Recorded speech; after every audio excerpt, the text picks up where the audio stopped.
All right, Shalom. First and foremost, I want to give all praises, honor, and glory to Yahweh, Bahasham, Yahushai, Bahasham, Rakah, Kudash. Double honors to the elders and the apostles of Great Millstone, and peace and blessings to the elect. And I was watching this video that was done here by the elder Yashawamba, and it was a response to this video that you see on the screen, the land of Canaan, Israel deception, so on and so forth. Watch this now, the hidden secret of sub-Saharan Africa. Okay, and the man you see before you, I believe this is what was his name? Ronald Dalton, something like that. Hold on, Ronald. Yep, Ronald Dalton Jr. Yeah, pretty much. Lately we've been doing videos and expounding on different doctrines that this guy teaches. Of course, you have the whole Kyrie situation, which Kyrie posted a link to H2N, Hebrews to Negroes, which was all this big old controversial situation. All right, but what it did do was it did drive a lot of people to his movie, right, or documentary. However, even though he talks about Israelites and Jake and all of these things, at the end of the day, it's not about whether you just mention Israel, or you mention the true heritage of us and all of these things. You got to teach the correctness of the doctrine. Okay, you have to teach the whole truth, which the truth is that, as I'm going to address in this video, the land of Israel, okay, is the promised land. Okay, it's not Africa. All right, now I haven't finished watching this whole entire video, and I haven't got a chance to watch the other videos that were done, by different elders and elder brothers and other brothers. But Lord's will, the lesson will still be edifying. Okay, and I have a few precepts here because there are a few points that he mentions. Okay, one of them, namely, going into the population of Israel, basically the birth rate, with how rapidly Israelites grow. The land of Israel would be too small, okay, to house the Israelites. Which, at the end of the day, he mentions that. Matter of fact, let me just play it and then we can hear it and get a few precepts on that. Let's go back. And it says that the Israelites would be as numerous as the stars of the sea and the sand of the sea and the stars in the sky, and that he would bless their generations. And you have to ask yourself, over thousands of years, if the Israelites were polygamous and they kept the lineage after their father, then they would naturally overpopulate any land that they would go into, and they will outnumber by the sheer birth rate of the Israelites, other Hamitic tribes in Africa that didn't practice these things. And God knew that the Israelites would multiply in the millions, not just 1 million or 2 million when they came out of Egypt in the Exodus, but to become 100 million, 200 million, 500 million plus people. And where would they have their land inheritance to accommodate 500 million people plus? It can't be in the land of modern day Israel. We know that because it's only can house about 8 to 11 million people. So his reasoning is that basically, yeah, like the brother said, he doesn't have the Holy Spirit. He's just talking. But his reason is that basically, according to, I guess, modern day statistics or whatever the case is, the modern day land of Israel, which what they call the land of Israel today, is a very small fraction of what the actual promised land was or is. Okay, it's much bigger than what they show you today when you read in the book of Genesis and you follow, the basically the blueprints or the instructions of what the Most High said would be Abraham's possession and his seed. You would find that out. Okay, however, that is not that does not disprove what the scriptures say.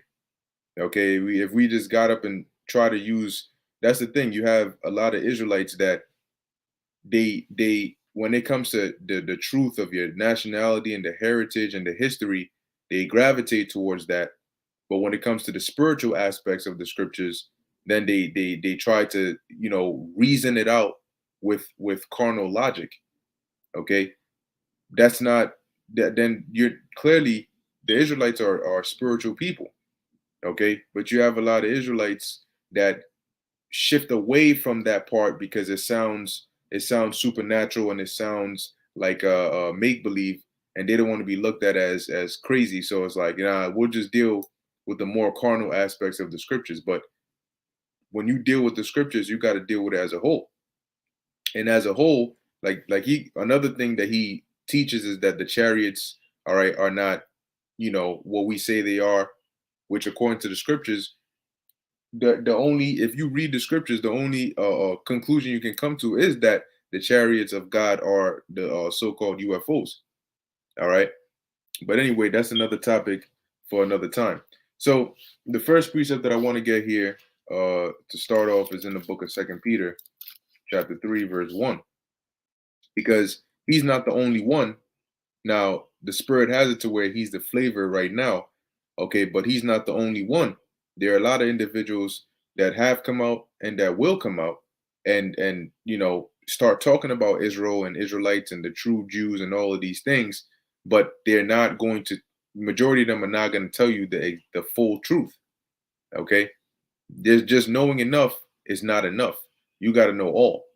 All right? This is the book of Second Peter chapter 3 verse 1. It says, "This second epistle, beloved, I now write unto you, in both which I stir up your pure minds by way of remembrance, that ye may be mindful of the words which were spoken before by the holy prophets, and of the commandment of us, the apostles of the Lord and Savior, knowing this first, that there shall come in the last days scoffers walking after their own lust." Okay, now we are in the last days right now. So it's not by surprise that, or it doesn't surprise us that you have many different individuals, and they're going to come of different status, different ranks, different, abilities. But at the end of the day, we've been warned already as to what was going to be the setting, all right, in these last days. Now, if the promised land is Africa, okay, which it sounds like that's the direction in which he's going with it. If it's Africa, then you got to ask yourself, right? Africa's a big ass place. Okay, that makes sense. But why didn't the Lord keep us in Egypt? Why didn't he have us just take over Egypt and spread over there? Why did he have us delivered out of Egypt and return back into the land of Israel? For what? Why not, if the promised land is Egypt, and that's where we went, the 12 patriarchs and Jacob, that's where we went and then dwelt there and became a nation. Why would the Lord need to take us out from from that land? Why not just have us take it over and keep us there, since we're going to populate so much, right? And we're gonna go ahead and need more space. Okay. Now, another thing that was mentioned here is that he said that anywhere we go, any land, we would basically overpopulate the inhabitants of that land. Well, in that case, then by that logic, no land would be enough, right? Not Africa, because how long would Africa last us until we overpopulate there? And then Europe, and then America, and it doesn't stop.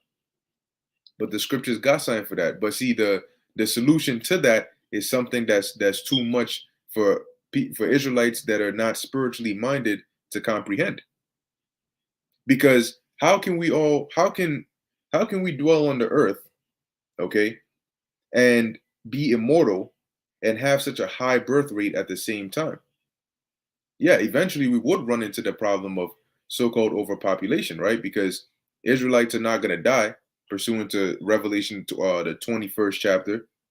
If Israelites don't die and we keep on populating and we populate at a very fast rate, what is eventually going to happen? Even if we're in the land of Africa, we're gonna become too much for that land. Then we spread out more, but eventually we're gonna become too much for the earth. So then what? You know. Now we understand, according to the scriptures, that there's a reason why these other planets are there, and the connecting piece are the chariots. Because how would we get from one planet to another? But that's going to be too much for certain Israelites. If you tell them, if you go into the scriptures and you show them that the reason these other planets are there, all right, is for us. And like the elder Yashawamba was mentioning in this video, that Israel or Jerusalem is going to be the headquarters. But at the end of the day, all Israel is not going to remain here in Jerusalem on the planet Earth for all eternity. It doesn't make sense. Okay, and we're going to prove that through the scriptures, because we're not all eventually we're not all going to fit. Because what happens to the Israelites that die on this side? They come back through the loins of the elect, right? So we go to Israel, the destruction hits, the elect go to Israel, right? The Lord takes us back to the Holy Land. We stay there. We start repopulating. You know, they build up the kingdom and everything. We start repopulating. Now, as you have servants, you have children. You keep on growing and growing and growing and growing and growing. Eventually, we're not all going to fit in Jerusalem. So what's going to happen then? But anyway, let's move on to the next precept. Because there's another, I guess, another doctrine which is being taught. I mean, which is not new, but pretty much saying that we gotta go to Africa. You know, pretty much just escape Babylon by going to Africa. All right, but let's read this real quick. This is the book of Micah, chapter 4, verse 10. It says, "Be in pain and labor to bring forth, O daughter of Zion," which is talking about the children of Israel, "like a woman in travail. For now thou shalt go forth out of the city, which is Jerusalem or Israel, and thou shalt dwell in the field, and thou shalt go even to Babylon," which is where we are now. Okay? Because ultimately, when what happened throughout the course of history? We were in the land of Israel, but after certain captivities, and a very notable one is, or I should say, after certain events, which a very notable one being around the time of 70 AD, Israel, the land of Israel, was taken over. The temple was destroyed. Jerusalem was besieged. The walls were destroyed, and we fled. Okay, and fled where? Into Africa, which it tells you that in the book of Revelation, 12th chapter. Okay, so mainly that field is Africa. Okay, but it wasn't just Africa that we fled to. We fled to different parts, all right, of the world as well. But as it says, "And thou shalt go even to Babylon," which we know Babylon is America. But what does it say? It says, "And there," right? Where is there? Not Africa, Babylon, right? Which is America. And as it says, "There shalt thou be delivered. There the Lord Yahweh shall redeem thee from the hand of thine enemies." Okay, so here it is here. And when it says, "There thou shalt be delivered," or "There shalt thou be delivered," it doesn't mean that if you're not here in Babylon, you can't be delivered. But the reason it's written that way is because it's putting emphasis on where the great deliverance is going to be. Because you're going to have Israelites that are in different parts of the world that are still going to be delivered. However, the bulk, or the emphasis, the great deliverance, is going to come out of Babylon, not Africa. So as it says here, where we're at right now is where we're going to be delivered. All right, and the Lord is going to redeem us from the hand of our enemies. So why should we leave here and go to Africa as if that's going to do something? Do you think that if a famine hits um, a famine hits America, and Africa is going to be untouched? Because of what? First off, let a famine hit Africa, and you find yourself in a neighborhood of Hamites. Okay, because you have certain regions in Africa where, of course, you have predominantly Jake or Israelites, but then there's also other regions where you have predominantly Hamites. And let them Hamites find you during the famine and see what happens. You think they're going to stop it? Oh, well, according to the scriptures, this is unlawful meat, so we can't do this. No, they're going to stick a a freaking spear through your mouth and out your rear and roast you on fire like a one of them BJ's rotisserie chicken. Okay, and I mean that's not a fate that you want to be in. Okay, but anyway, let's deal with the book of Baruch, um, chapter 2, verse 30. Because in the book of Baruch, the second chapter, it goes into it and it explains to you what's going to happen at the end. Okay, and what's going to happen to the nation of Israel here in this captivity and going forward from here. So once this loads up, all right, let's go to the 30th verse. This is Baruch, the second chapter, verse 30. And it says here, "For I knew that they would not hear me, because it is a stiff-necked people. But in the land of their captivities, they shall remember themselves." Now you got to ask yourself, okay, well, in the land of our captivities, we shall remember ourselves. We've been in various different captivities. But in order to remember yourself, you have to have forgotten who you were. Now, in all the previous captivities, we had knowledge that we were Israelites. So, which captivity was it that we didn't know who we were, and we would need to be reminded, or we would need to remember ourselves, remember that we are the Israelites, remember our heritage. Okay, and that's happening here. Okay, in this captivity. So it says here, and shall know that I am the Lord their God, Yahweh Ba'Shem Yahushai. For I will give them an heart and ears to hear. It is not literal. What it means is the Lord is gonna open up our minds as He is doing now, which is allowing us to understand the fullness and the truth of the scriptures. It says, "And they shall praise me in the land of their captivity,"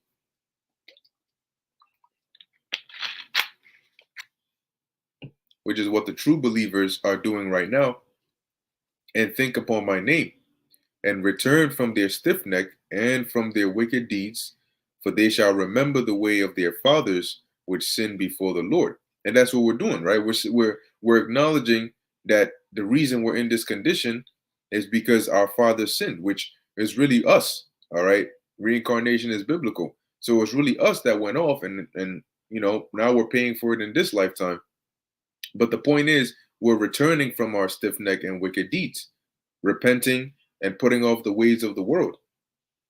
It says, "And I will bring them again into the land which I promised with an oath unto their fathers, Abraham, Isaac, and Jacob, and they shall be lords of it, and I will increase them, and they shall not be diminished." So now the question is, what land did the Lord promise unto Abraham, Isaac, and Jacob? Because that is the land that He said He's going to bring us back into, and we're going to increase and not be diminished. "And I will make an everlasting covenant with them to be their God, and they shall be my people. And I will no more drive my people of Israel out of the land that I have given them." So let's find out, what land was it that was promised unto Abraham, Isaac, and Jacob that the Lord said He's going to bring us back into. And let's see if that's talking about the land of Africa. See, because people, sometimes you'll use logic, but your logic is really, the scriptures tell you that the wisdom of this world is foolishness with the Most High. It also tells you the Lord stretcheth the heavens like a curtain. So what the hell does, oh, well, I mean, we know it can't be Israel because that can only house yada yada to yada yada people. That's such a childish, like, that's such a limitation, okay, on the mind, on through your mind, on the power of the Most High. Salakia. All right, you're thinking, oh well, logically it wouldn't make sense because of such and such and such, but you think the Most High doesn't know that? So He didn't have anything in plan. That He was going to wait. He was going to take us over there, and then once we started to overpopulate, oh shoot, damn, wow, why didn't I think of that? Of course, oh man, I should have taken them into a broader land. Come on. The Most High wouldn't be called the Most High if he wasn't the Most High. All right. Let's see. Let's go to Genesis chapter 13. Verse 1 through 18. All right, and let's get into that real quick. Salakia.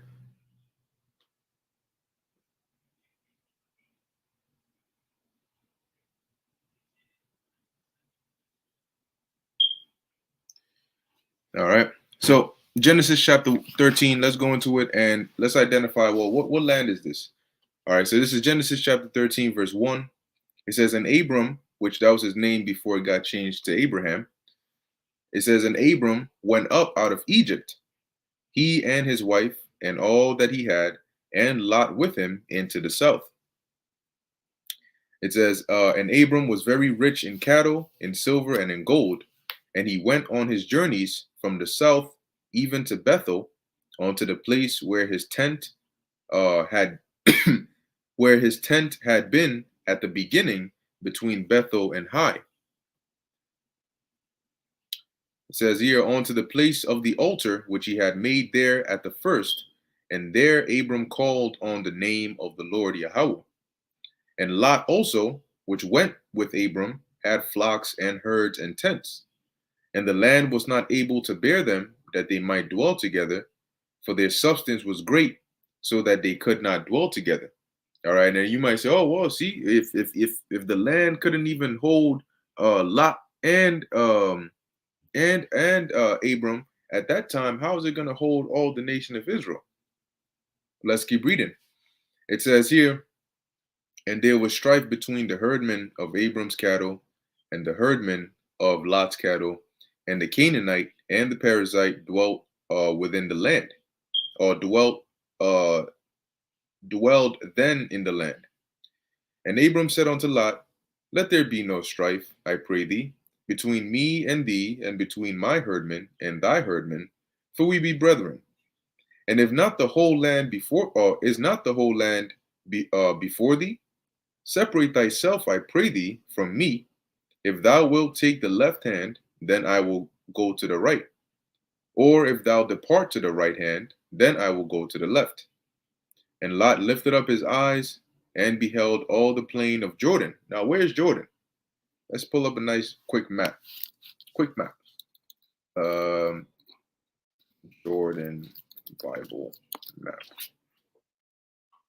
Let's take a nice little picture of the GF. All right, cool. This should do it.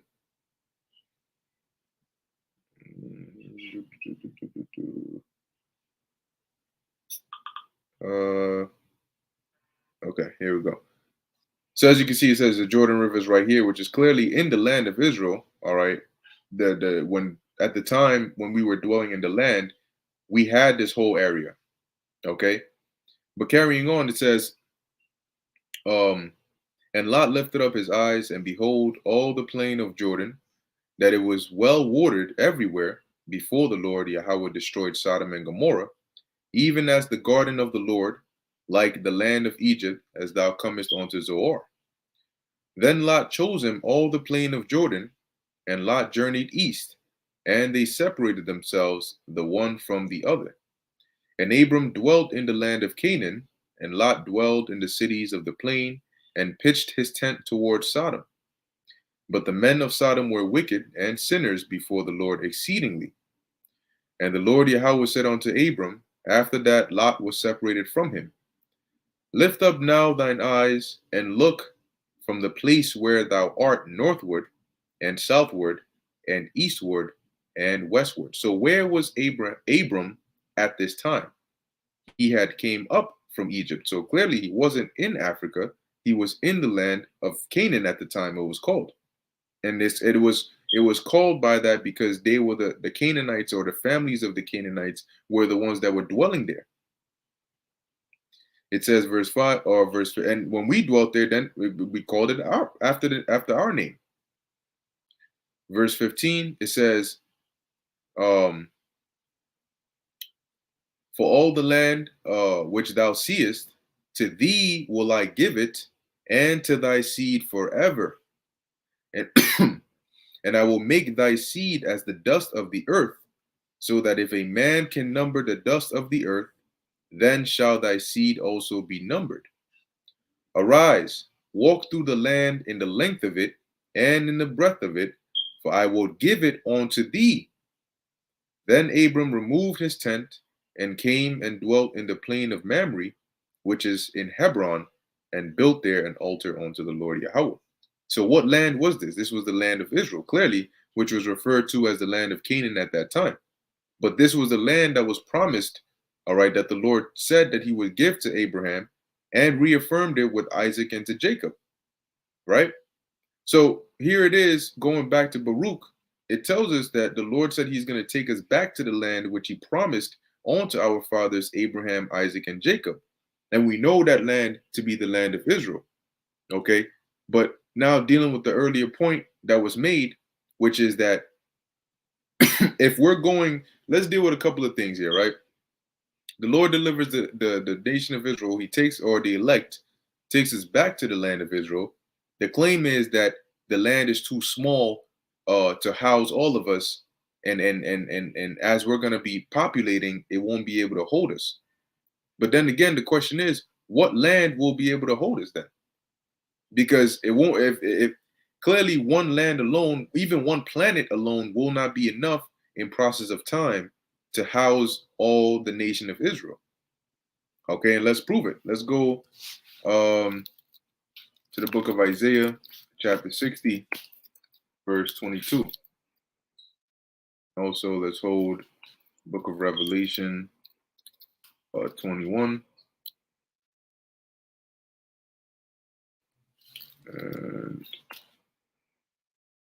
All right. Now, this is the book of Isaiah, chapter 60, verse 22. All right. It says here, the point is in the 22nd verse.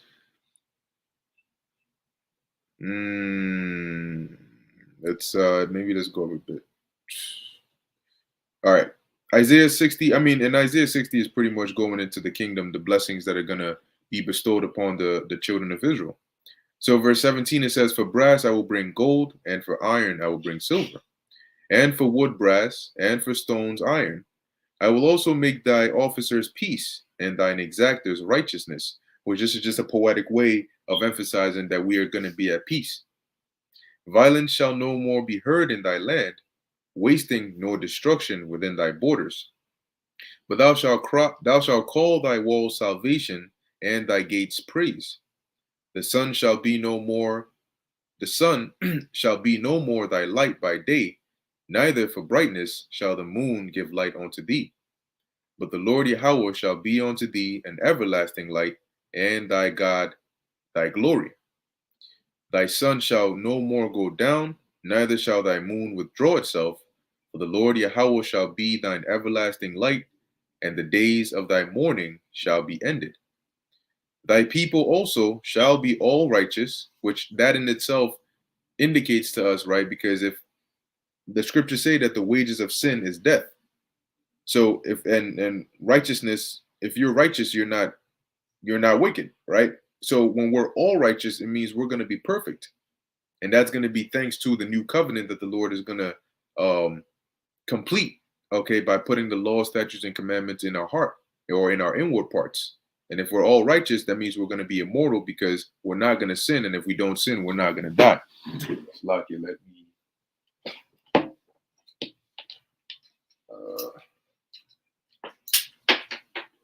let me charge up this thing real quick so that it doesn't die on me. All right. All right. So carrying on, it says, they shall inherit the land forever. And what land is that? Once again, the land of Israel. It says, the branch of my planting, the work of my hands, that I may be glorified.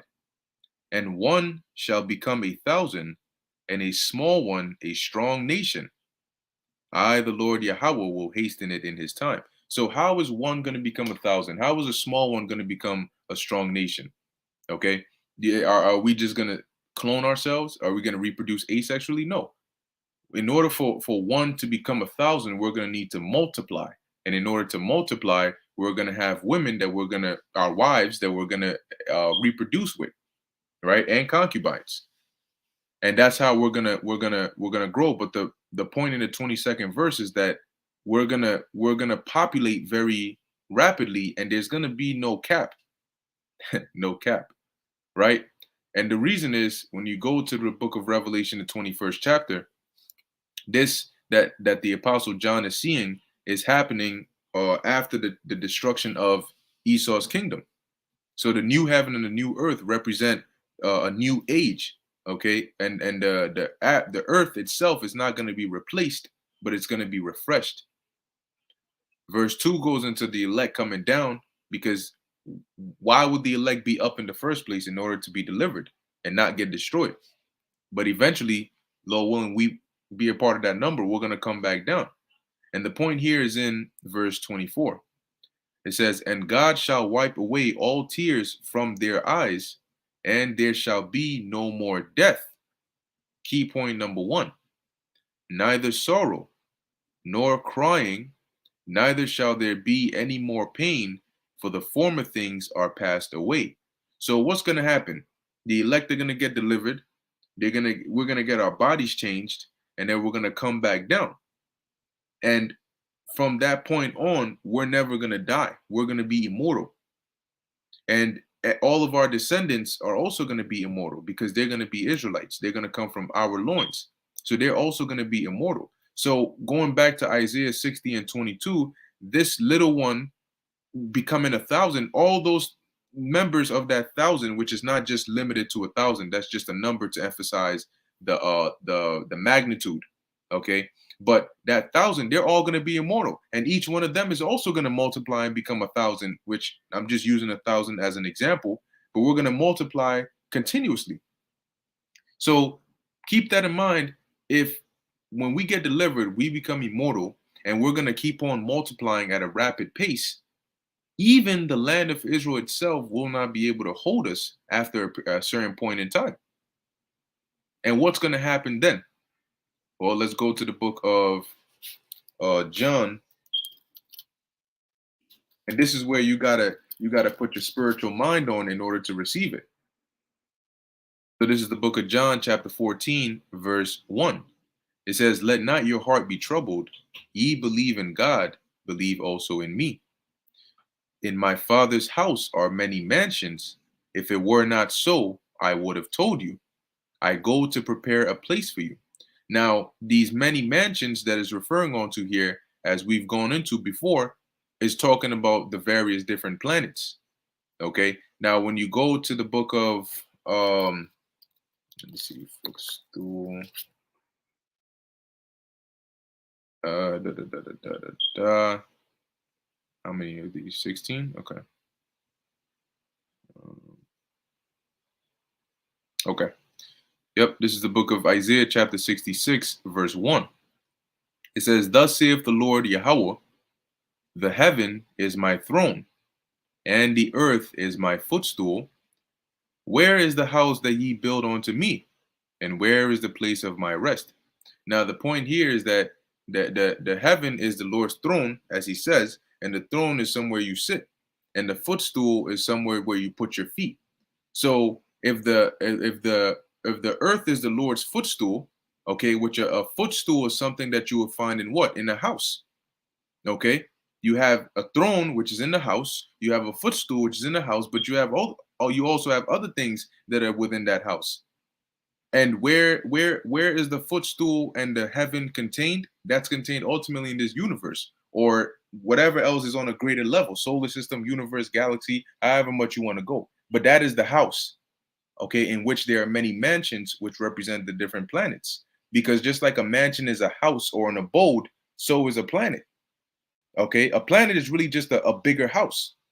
Because what does a house contain? It contains you, right, which are the people that are going to dwell in it, and it contains the resources that you need to live in the house. Well, That's pretty much what a planet is on a larger scale. A planet is really just a super huge house. Okay, and what does it do? It houses the inhabitants, which are really us, humans. Okay, that's why it contains the things necessary for us to live and to survive. It contains the food and the oxygen and all of these things. But going back to John 14, the many mansions in the Most High's house are these various planets. You got to think about it. Why would the Most High create the? We know about the creation of the planet Earth, but all these super galaxies and all these things going on out there. If the Lord can stretch the heavens like a curtain, what would be the need for that? Eventually, we're gonna spread out past the Earth. Okay, the Earth is gonna be the starting point, but eventually we're gonna spread out and fill up these other planets and these solar systems and these galaxies and so on and so forth. However, Jerusalem is gonna be, like the elder said in this video, the headquarters.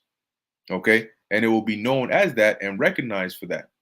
However, eventually in process of time, we're gonna expand outward past the planet Earth.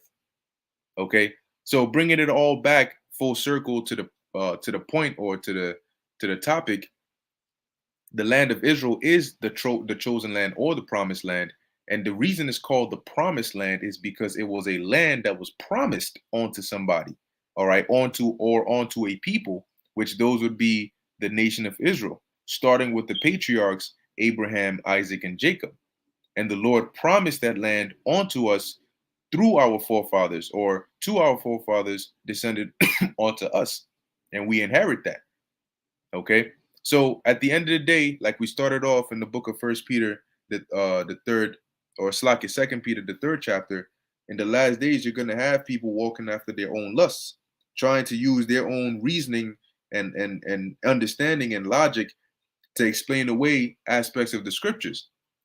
And they think that they're just, in their mind debunking the Hebrew Israelites, or debunking what we're teaching. But what you're trying to do is you're trying to fight against the word of the Lord, because we're teaching what the scriptures say. We're teaching according to the Bible. We're teaching the truth of it. And we're not here to make you believe it. Quite frankly, if you can't receive it, you can't receive it.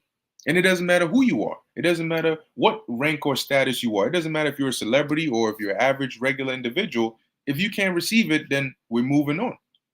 Okay? You don't get favoritism or any special treatment because you're of a certain status. That doesn't matter. The Most High doesn't care about that. Guess what? The same way somebody, a regular Israelite, would eat a missile is the same way somebody who's a celebrity would eat a missile. Or maybe I shouldn't even say that. Maybe the one of a higher rank might eat two missiles. I don't know. Okay, but the point is, the truth is the truth.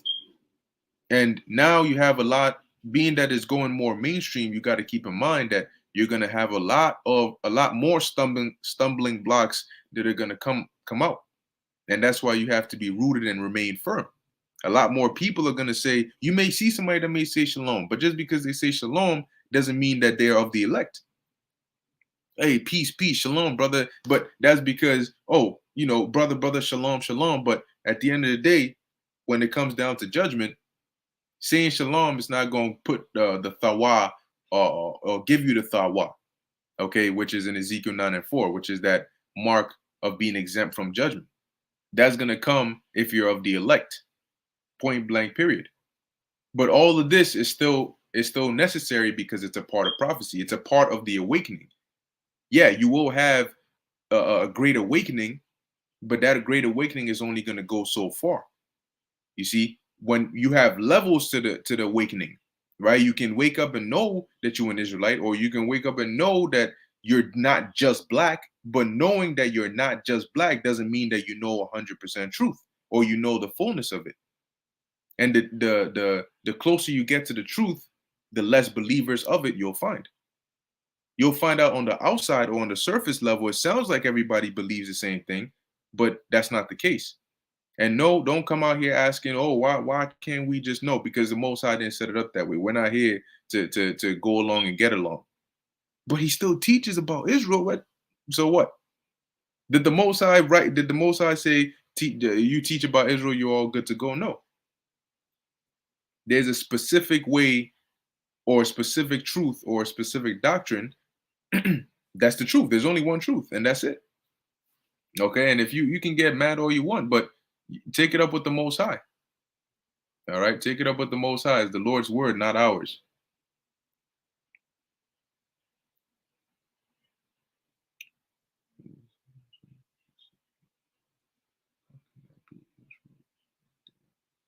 I don't even understand what Ezekiel Ezekiel 36 says that Israel would be desolate and uninhabited, brother. How can that be Israel over there? Yeah, I'm gonna need you to rephrase that. But you know what? I'm done with the lesson. So tell you what, I don't know if you're a scoffer or not. I don't know if you're asking a sincere question or not. But whatever your question is, reword it in a way where it's clear what you want to know, what you're asking with more context, and then just put it as a comment. And if the spirit, you know, if the spirit permits, then I'll address it. And if you're just a scoffer, then, well, you're just a scoffer. That's not going to be addressed. But anyway, let me see what else we have here.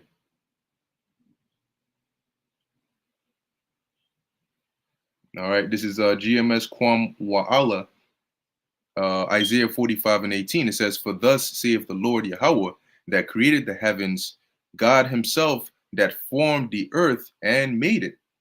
He hath established it, he created it not in vain, he formed it to be inhabited. I am the Lord Yahweh, and there is none else." All right, Isaiah 45:18. Yep. So pretty much that's it on the lesson. Like I said, there's definitely other aspects and other parts um, of this individual, Ronald Dalton, different things that he teaches. One main thing is that the chariots are not the UFOs of the Bible, and it's foolish to even think that. So what are you gonna do when the Lord shows up in a giant chariot? Before you can even form a thought, there's a hot burning planetary, inter realm, interdimensional laser beam coming straight for your ass. See, that's the thing. It doesn't matter what people say now. Everybody's gonna be a believer back then. Just like when the story with the boy who cried wolf. At the end of the day, everybody understood. Oh, damn! Wow, he wasn't lying this time. But some people realized that when they were getting torn up by the wolves, and he realized it. Some people realized it, when they weren't getting torn up. But the point is, everybody's going to come to the conclusion that, and it tells you that in Wisdom of Solomon, the fifth chapter, right? But at the end of the day, you're going to have some that are going to come to the conclusion while they're in pain, and you're going to have some that are going to come to the conclusion, as the scriptures say, and be quiet for fear of evil, but they're going to be delivered. So anyway, with that, I'm going to end it here. Lord willing, that was edifying to the elect. In closing, I want to give all praises, honor, and glory to Yahweh, Bahasham, Yahweh Shai, Bahasham, Rakha Kudash. Until next time, Shalom.